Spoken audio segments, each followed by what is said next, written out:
I think what the Fed did yesterday is good for the economy. It's good for the stock market. That's one of the reasons why I'm optimistic going into year end. But, look, the market's had a good run. I think earnings have come in better than what a lot of the pessimists thought. And I think the market is vulnerable to some type of pullback. So these types of things cause a pullback. I'm frankly amazed the market's not down more than it is today on all this bad news. And I think what it really tells you is as much as the market's within a couple percent of an all-time high, there's actually selling exhaustion out there, which is there's just not enough people left to panic to really pull the market down. I think that's the message. So my conclusion is higher by year end, but maybe a little weakness near term. But I don't think there'll be a lot. Joe, why don't you react to what Andrew just said and to the idea that the Fed has been a weight on the economy, if not necessarily also on the markets, and has been an impediment, according to the president, to even higher growth? I'm not sure I agree at all, but I'm not the president.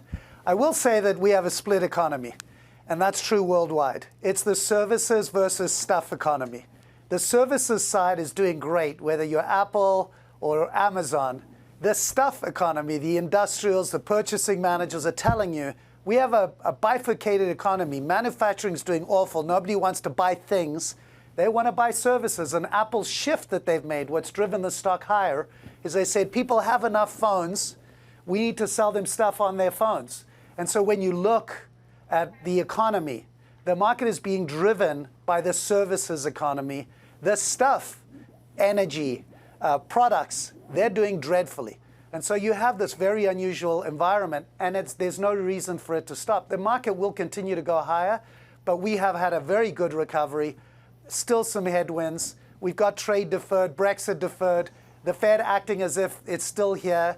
But the real thing that the Fed is dealing with is that we have the split economy, and it's very hard to navigate when you have manufacturers doing so poorly, but all the tech companies doing so well. Andrew, taking a more global view. Oh, go ahead, Andrew.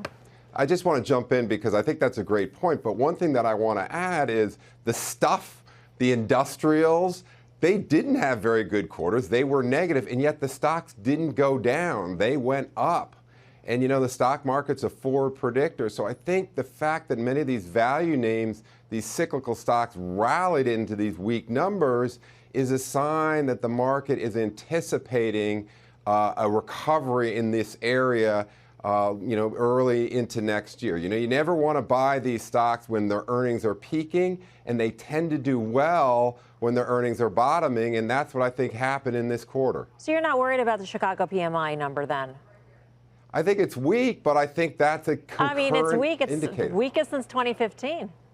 Right, but to the point is that's just part of the economy. It's not the full economy. And I'm looking at the stock market saying, well, how come these stocks aren't going down anymore? It's because the market is telling you that we're coming into a low point here. These stocks would be rolling over and going further down if a recession was around the corner. Joe, I'm not sure that's necessarily true, actually.